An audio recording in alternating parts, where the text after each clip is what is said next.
اس کی امپورٹنس مسلم ہے اسلام میں ہمیں اللہ کے نبی کی سنت کو جاننے کا، علم حاصل کرنے کا جنرلی جو حکم ہے اللہ کے نبی کی طرف سے صلی اللہ علیہ وسلم، طلب العلم فریضۃ علی کل مسلم، علم حاصل کرنا جو ہے ہر مسلمان مرد اور عورت پر فرض ہے۔ علم کی جو تشریح ہمیں اسلامکلی پہنچی علماء سے وہ یہ ہے کہ علم کا مطلب قال اللہ قال رسول اللہ ولا ادری، یعنی علم کی جو شروعات ہے وہ قرآن سے اور سنت سے ہے۔ تو سنت کو جانے بغیر ہم اللہ کے نبی سے محبت کا دعویٰ جو صحیح طریقے میں صحیح معنوں میں نہیں کر سکتے۔ اس کی وجہ یہ کہ آپ کسی سے محبت کا جب دعویٰ کرتے ہیں اور جب آپ سے اس کے بارے میں پوچھا جائے کہ ان کی پسندیدہ چیزیں کون سی ہیں، وہ کیسے کپڑے پہنتے تھے، وہ مسکراتے کس طرح تھے، وہ کس طرح چلتے تھے، ان کا سلوک اپنی بیویوں کے ساتھ کس طرح تھا، جب انہوں نے جنگیں لڑیں تو کس طرح لڑیں، کیوں لڑیں، کیا وجوہات تھیں، یہ سب چیزیں جب تک آپ کو پتہ نہیں ہوگی تو آپ محبت کا دعویٰ صحیح معنوں میں کس طرح کر سکتے ہیں؟ یا تو آپ کا دعویٰ جو ہے وہ حقیقت پر مبنی نہیں ہے، یا شاید آپ جانتے ہیں اللہ کے نبی کے بارے میں سب کچھ۔ اگر آپ اللہ کے نبی کے بارے میں سب کچھ جانتے ہیں اور اس کے باوجود آپ ان کی پیروی، ان کی اتباع نہیں کرتے تو آپ بدنصیب ہیں۔ اور افسوس سے یہ کہنا پڑتا ہے کہ مسلمانوں کی اکثریت اللہ کے نبی کی سنت سے ناواقف ہے اور اللہ کے نبی کی سیرت سے ناواقف ہے۔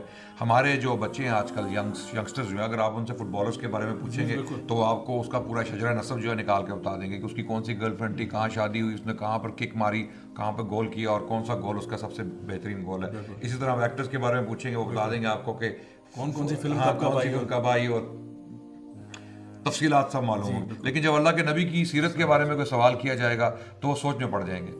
یہ ہمارا سب سے بڑا المیہ ہے۔ ہم ایک سویلائزیشنل کرائسس کا شکار ہیں، تہذیبی بحران کا شکار ہیں، اور اس تہذیبی بحران میں ہم کنفیوزڈ ہیں۔ اور کنفیوژن یہ ہے کہ ہم دعویٰ کرتے ہیں اللہ کے نبی کی محبت کا زبانی دعویٰ، لیکن حقیقت میں ہم اس دعوے میں جو ہے وہ سنجیدہ نہیں ہیں۔ تو اس کا جو سلوشن ہے وہ یہ ہے کہ ہم اللہ کے نبی کے ساتھ حقیقی محبت پیدا کرنے کے لیے ان کی سیرت کا مطالعہ کریں، بغور مطالعہ کریں۔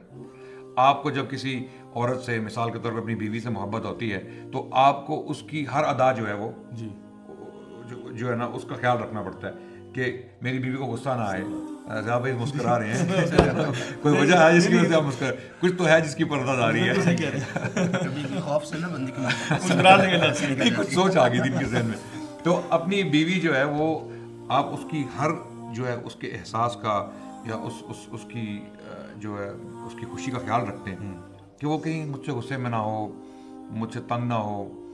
کوشش کرتا ہے انسان کہ اس کی ہر ادا کو پہچانے، اس کو جانیں اور اس کی شخصیت کا مطالعہ کریں۔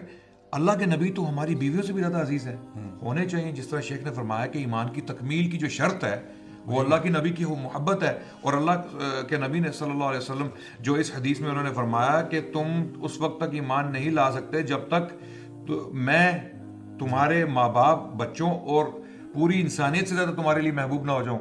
اب انسان سب سے زیادہ محبت یا تو اپنی اولاد سے کرتا ہے یا اپنے ماں باپ سے کرتا ہے، اور ممکن ہے کہ کسی اور سے بھی محبت کرے ان سے زیادہ۔ ان کو بھی اللہ کے نبی نے رول آؤٹ کر دیا کہ کوئی بھی ہو انسانیت میں، اگر تمہیں ان سے زیادہ محبت ہے مجھ سے تو تمہارا ایمان کامل نہیں ہے۔ یہ تو اب سمجھ آ گئی۔ اب ایمان کی شرط ہے کہ اللہ کے نبی سے محبت کرو، اس کے لیے ہمیں ان کو جاننا پڑے گا۔ جاننے کے لیے سیرت کی کتابیں موجود ہیں، ان کا مطالعہ کرنا چاہیے۔ بہت ساری سیرت کی کتابیں ہیں، بہت کچھ لکھا جا چکا ہے۔ 2-4 کتابوں کا میں ذکر کرتا چلوں۔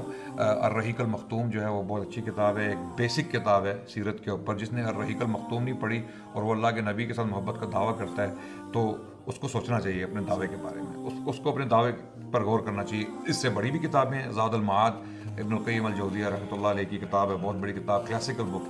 ابن کثیر رحمۃ اللہ علیہ انہوں نے سیرت پر بہت مواد اپنی البدایہ والنہایہ میں اکٹھا کیا۔ اس کے علاوہ جو اگر آپ بعد کی جو ہے سیرتیں پڑھنا چاہتے ہیں، قاضی سلمان منصور پوری کی جو سیرت رحمۃ اللہ عالمین ہے وہ بہترین کتاب ہے۔ اس میں قاضی صاحب نے بہت سارا مواد جو ہے وہ ایک بڑے یونیک طریقے سے اکٹھا کیا، اور بہت سارے اچھے آرگیومنٹس، بہت سارے اچھے پہلو، یعنی ایسے پہلو کہ جو پچھلے علماء نے جن پر قلم نہیں اٹھایا، ایسے پہلو بھی انہوں نے پیش کیے اس کتاب میں۔ یعنی سیرت کا لٹریچر اتنا رچ ہے، لیکن افسوس یہ اس بات پر ہوتا ہے کہ علماء نے اپنی زندگیاں جو ہیں وہ ان کتابوں کو لکھنے میں، اس مواد کو اکٹھا کرنے میں جو ہے وہ صرف کی، لیکن ہم ان کے ساتھ کس طرح انصاف کرتے ہیں؟ ہم نے ان کو شیلز پہ نہیں، قدر نہیں ہے، قدر بالکل نہیں، ہم نے ان کو شیلز پہ سجایا ہوا ہے۔ اب آپ زاد المعاد جو کتاب ہے ابن القیم الجوزی نے سفر میں لکھی، یعنی وہ اپنا وقت، جب ان کے پاس تھوڑا سا وقت ہوتا تھا تو وہ حج کے سفر پر تھے غالباً، تو وہ کتاب انہوں نے اپنے سفر پر سفر کے دوران اس کو مکمل کیا۔ ابن کثیر اپنی آخری عمر میں اندھے ہو گئے، نابینا ہو گئے۔ کیوں؟ جب آپ تفسیر کا مطالعہ کریں گے اور جب ان کی البدایہ والنہایہ پڑھیں گے تو تب آپ کو پتہ چل جائے گا وہ کیوں اندھے ہو گئے۔ اتنی انفارمیشن ایک آدمی کے لیے اکٹھی کرنا، اتنے اقوال اور اتنی روایات اور آثار ایک جگہ پر اکٹھا کرنا کوئی آسان کام نہیں ہے۔ تو علماء نے اپنی زندگیاں صرف کی، ہمیں چاہیے کہ ہم ان کے لیے صدقہ جاریہ بنیں، ان کتابوں کو پڑھیں اور پھر ان کو پڑھائیں، اور سیرت کے جو پہلو ہیں ان کو عام کریں۔ تو اس طرح ہمیں نبی کے ساتھ محبت ہماری بڑھے گی، حقیقی ہو جائے گی۔ ابھی مجازی ہے، ابھی خیالی ہے، ہم خیال کرتے ہیں، ہمارا ایک گمان ہے دعویٰ نہیں، گمان ہے کہ ہمیں محبت ہے اللہ کے نبی صلی اللہ علیہ وسلم سے، لیکن جب ہم ان کے بارے میں پڑھیں گے، علم حاصل کریں گے، بخاری شریف کی کچھ آپ کتابیں پڑھنے شروع کی، اللہ کے نبی سے وہ محبت پیدا ہوگی جو شاید آپ کو پوری زندگی نہ ہوئی ہو۔